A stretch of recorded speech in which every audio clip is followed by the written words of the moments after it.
കൊരട്ടി മേൽപ്പാല നിർമ്മാണത്തിന് ഒച്ചിന്റെ വേഗത. നിർമ്മാണ പ്രവർത്തനങ്ങൾ ഇഴയുന്നതിനൊപ്പം തുടർച്ചയായി അപാകതകളും ഉണ്ടാകുന്നതായി പരാതി. മേൽനോട്ടക്കുറവാണ് നിർമ്മാണത്തിലെ വീഴ്ചകൾക്ക് കാരണമെന്നാണ് നാട്ടുകാർ ആരോപിക്കുന്നത്. കൊരട്ടി ജംഗ്ഷനിൽ നിർമ്മിക്കുന്ന മേൽപ്പാലത്തിന്റെ പ്രവർത്തനങ്ങളാണ് മന്ദഗതിയിൽ നീങ്ങുന്നത്. നിർമ്മാണത്തിന് കൃത്യമായ മേൽനോട്ടമില്ലാത്തതിനാൽ അപാകതകൾ ആവർത്തിക്കുന്നതായും നാട്ടുകാർ ആരോപിക്കുന്നു. സ്പാനുകളിലെ കമ്പികെട്ടലിൽ അപാകത കണ്ടെത്തിയതിനെ തുടർന്ന് കഴിഞ്ഞ ദിവസം നിർമ്മാണം പൊളിച്ച് വീണ്ടും കെട്ടേണ്ടി വന്നു. മാസങ്ങൾക്ക് മുൻപ് സ്പാനുകൾക്കായി കെട്ടിയുയർത്തിയ ഇരുമ്പുകൂട് നിലം പതിച്ചിരുന്നു.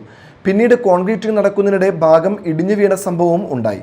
നിർമ്മാണം നടക്കുന്ന സ്ഥലത്തേക്ക് NHAI ഉദ്യോഗസ്ഥർ വേണ്ടത്ര ശ്രദ്ധ നൽകുന്നില്ലെന്നാണ് നാട്ടുകാരുടെ പരാതി. 3 സ്പാനുകളിലായി 65 മീറ്റർ വീതിയിലും 5.5 മീറ്റർ ഉയരത്തിലുമാണ് മേൽപ്പാലം നിർമ്മിക്കുന്നത്. മേൽപ്പാലത്തിന്റെ ഇരുഭാഗങ്ങളിലേക്കുമുള്ള അപ്രോച്ച് റോഡുകൾക്കായി കോൺക്രീറ്റ് ഭിത്തികൾ നിർമ്മിക്കുന്ന ജോലികളും മന്ദഗതിയിലാണ്. തൊഴിലാളികളുടെ എണ്ണത്തിലുള്ള കുറവും നിർമ്മാണ പ്രവർത്തനങ്ങളെ കാര്യമായി ബാധിക്കുന്നുണ്ട്. മണ്ണടിക്കൽ ജോലികൾക്കായി പ്രധാന പാത അടച്ചതോടെ സർവീസ് റോഡുകൾ വഴിയാണ് നിലവിൽ ഗതാഗതം നിയന്ത്രിക്കുന്നത്. ഇതുമൂലം കൊരട്ടി ജംഗ്ഷനിലെത്തുന്ന വാഹനങ്ങൾക്ക് യു-ടേൺ എടുക്കാൻ കൊരട്ടി പ്രസ് ഭാഗത്തേക്കോ പോലീസ് സ്റ്റേഷൻ ഭാഗത്തേക്കോ പോകേണ്ട സ്ഥിതിയാണ്. നിർമ്മാണം ഇഴയുന്നതോടെ ദേശീയപാതയുടെ കൊരട്ടി ഭാഗത്ത് വലിയ ഗതാഗതക്കുരുക്കാണ് അനുഭവപ്പെടുന്നത്. കുണ്ടും കുഴികളും നിറഞ്ഞ സർവീസ് റോഡുകളും യാത്ര കൂടുതൽ ദുരിതമാക്കുന്നു.